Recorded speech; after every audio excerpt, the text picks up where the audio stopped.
साथियों, स्वागत है साहित्य सहचर के इस नया यूट्यूब प्लेटफॉर्म पर। सच बताऊं तो अभी रात के 12:31 हो रहा है, लेकिन हम आपके लिए लगे हुए हैं। तो दूसरे दिन की तैयारी आपको करनी है सरस्वती पांडे और वासुदेव नंदन से, जिसमें मैं अभी पेज बताऊंगा और इसी आधार पर रात के 10 बजे आप जो है टेस्ट दे रहे होंगे। तो चलिए, पहले जो डे वन के कुछ प्रश्न को मैं दिखाने जा रहा हूँ, उसको एक बार देख लीजिए और साथ ही साथ पर डे मैं टॉपर बताऊंगा कि कौन-कौन टॉपर रहे हैं। ओके, तो डे 1 का क्वेश्चन, एक आध क्वेश्चन मैं दिखाऊंगा। पहले क्वेश्चन देख लीजिए, फिर बातचीत करेंगे कि सिलेबस क्या रहने वाला है। हिंदी साहित्य के इतिहास लेखन का सबसे पहला प्रयास इटालियन विद्वान गार्थ द तासी ने किया। तासी ने अपनी पुस्तक का नाम स्टोदार ला लिटरेचर एंदोई हिंदुस्तानी रखा है। इसके दो भाग का प्रकाशन वर्ष क्रमशः 1829 और 1847 है। सत्य पूछा गया है। क्वेश्चन यही था कि तीन स्टेटमेंट दिए हुए थे और इसमें से आपको सत्य कथन चुनना था। ठीक है, तो देखिए भाई, यहाँ इटालियन नहीं होगा, यहाँ फ्रेंच होगा। ठीक है, और तासी ने अपने पुस्तक का नाम यही रखा है भाई, है ना। इसके दो भाग का प्रकाशन वर्ष क्रमशः 1839 और 1847 है।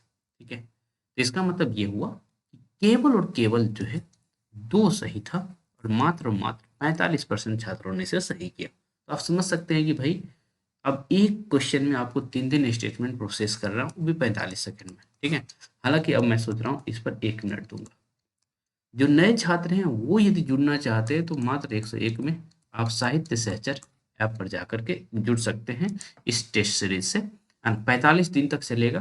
ओके, तो करना कुछ नहीं है, बस साहित्य सहचर ऐप डाउनलोड कर लेना है। वहाँ दिख जाएगा टेस्ट सीरीज का टैब और वहाँ आपको बस इनरोल कर लेना है मात्र और मात्र 1 से 1 में। चलिए इस प्रश्न को देखते हैं। इस प्रश्न को ना देख करके हम चलिए देख ही लेते हैं क्या दिक्कत है। इस प्रश्न को थोड़ा देखने की कोशिश करिए। ओके, स्क्रीन दिख रहा होगा। चलिए दूसरा प्रश्न है। हाँ, आज 22 प्रश्न देखे थे, लेकिन ये प्रश्न 30 कम से कम तो रहेगा ही पर डे।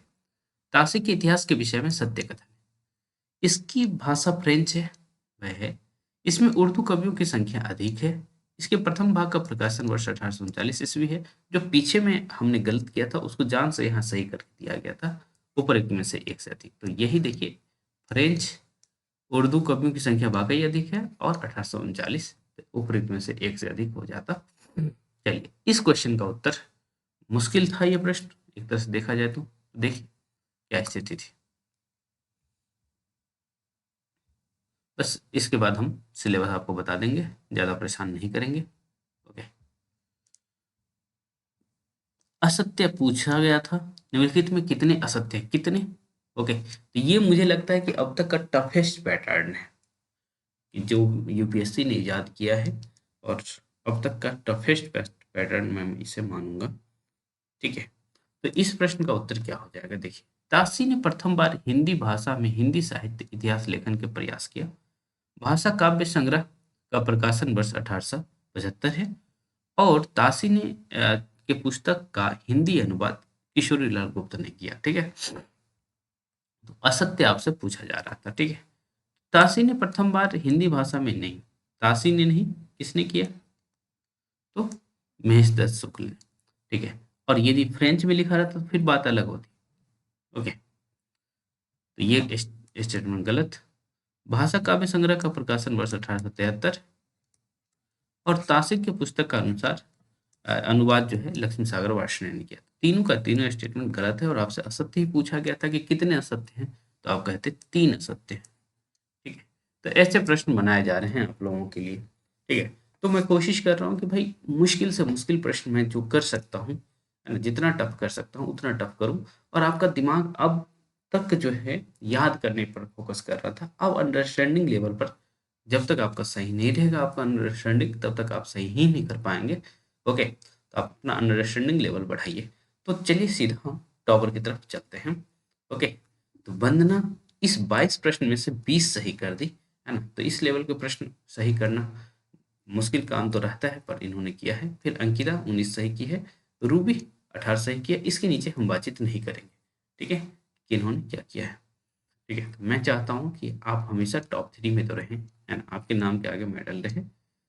जितना मेरा तो 90% टारगेट रहता है कि चाहे आप किसी भी टीजी पीजीटी एग्जाम को दे रहे हैं और हमारे टेस्ट में 90% ले आ रहे हैं, तो आप समझ लीजिए कि आपका सिलेक्शन पक्का हो गया। ठीक है? ये बात आप मान लीजिए। तो चलिए अब हम देखते हैं सिलेबस क्या रहने वाला है। तो यहीं हम सिलेबस का डिस्कशन कर लेते हैं, तो ठीक है। मेरे पास स्पेस है। तो रात के 10 बजे फिर से तैयार रहिएगा। हाँ, आज मैं देख रहा था बहुत सारे छात्र एक्टिव हुए हैं। ओके, तो मेरे लिए अच्छी बात है कि आप लोग एक्टिव हुए हैं, तो मुझे और मज़ा आता है टेस्ट लेने में। ठीक है? तो चलिए सिलेबस शुरू। सरस्वती पांडे में से क्या करना है? आपको मैंने बताया था सरस्वती पांडे में से पर डे, है ना? आ- आदिकाल से जो शुरुआत होता है पोर्शन, उससे 4 से 5 पेज रहेगा, और फिर गद्य काल में भी आप देखते हैं 4 से 5 या 5 से 6 पेज रह सकता है। ठीक है, ऐसी स्थिति बनती है। तो देख लीजिए भाई, आपको सृष्टि पढ़ने में क्या करना है, 72 से 77 पेज तक करना है। तो टॉपिक बता देता हूँ जिससे कि ठीक रहेगा आपके लिए। काल विभाजन है। ओके, फिर उसके बाद जो है आपका आदिकाल शुरू हुआ है। तो आपको क्या करना है, बस अपभ्रंश से पहले तक पढ़ना है, अपभ्रंश नहीं पढ़ना है, अपभ्रंश से पहले तक पढ़ना है। ओके, तो 72 से 77 पेज के बीच आप देखेंगे कि दिख जाएगा। एक काम तो ये करना है। उसके बाद क्या करना है आपको, उसके बाद नाटक का विकास देखना है, कहाँ से कहाँ तक, 39 से 45 तक देखना है, 39 से 45। आप कहेंगे ये मतलब इसमें क्या कंटेंट है, एक तो नाटक का उद्भव विकास है, और साथ ही साथ आपको करना कहाँ तक है, तो द्विवेदी वेद, द्विवेदी युग से पहले तक, युग से पहले तक ये आपको कर लेना है। द्विवेदी युग से पहले तक के नाटक को देख कर ही आना है, तो ज़्यादा अच्छा रहेगा। ओके, और मैं चाहता हूँ कि आप 90% स्कोर करें। तो इसके लिए आप अच्छे से देखना शुरू कर दीजिए, वरना क्या ज़रूरत है कि रात के 12:38 में मैं वीडियो बनाऊँ, है ना? तो ऐसी बात नहीं है। ये जो है, मैं चाहता हूँ कि भाई मेरे से जुड़े हैं तो वे सफल होकर के जाइए। सिंपल सी बात है। ये फंडा हमारा यही है कि मैं जो कर सकता हूँ मेरे लेवल में, मेरे हाथ में जो भी है वो करूँगा। ठीक है, चाहे शरीर से हो चाहे दिमाग से। व्याकरण, व्याकरण में आपको क्या करना है, 28 से 35 तक पढ़ना है। ओके, और मैं तो चाहूँगा कि आप अपना फोकस ज़्यादा आज इस पर लगाइएगा, क्योंकि यहाँ जो है संधि पढ़ाया गया था आपको। ओके, उसी का एक तरह से मतलब टेस्ट अच्छे से हो जाएगा। आप लोगों को बहुत दिन हो गया पढ़े हुए। ठीक है, जो हमसे जुड़े हुए छात्र हैं क्लासेज में, चाहे आप हिंदी साहित्य के इतिहास के लिए जुड़े हैं, टीआरई 4 के लिए जुड़े हैं। ओके, विशेष तौर पर टीआरई 4 के लिए, हिंदी साहित्य के लिए जुड़े हैं। ओके, तो आपके पास वीडियो मौजूद है। नेट जेआरएफ के लिए जुड़े हैं तो भी आपके पास वीडियो मौजूद है। हालांकि नेट जेआरएफ के छात्रों के पास मुझे नहीं लगता कि इतना समय होगा कि ये वीडियो के माध्यम से कवर करें। तो आप लोग सिर्फ और सिर्फ स्वस्ति पांडे या फिर वासुदेव नंदन के माध्यम से कवर कर लीजिएगा, लेकिन एक बार देख लीजिएगा। ठीक है, तो ये बात है। जो आप में से अधिकतर जो साथी हैं, है ना, इधर उधर से तैयारी कर रहे हैं, ये अच्छी बात है। हमें यदि देखते हैं तो भाई साहित्य सहचर ऐप के माध्यम से आप अपने आप को भी इस टेस्ट में इनरोल कर सकते हैं, या अन्य बैचेज में इनरोल करना है तो साहित्य सहचर ऐप डाउनलोड कर लीजिए। EMRS, KVS, TRE 4, net JRF, इतने सारे बैचेज में आप इनरोल कर सकते हैं। ठीक है, और टेस्ट सीरीज कोई भी आप लेते हैं तो आपको मात्र और मात्र 101 में दिया जाएगा। ठीक है, मात्र 101 में, उससे अधिक नहीं। सिर्फ और सिर्फ एक तरह से समझिए कि रजिस्ट्रेशन फी है। तो हम मिलेंगे टेस्ट में रात के 10 बजे। तो पढ़ते रहिए आप लोग।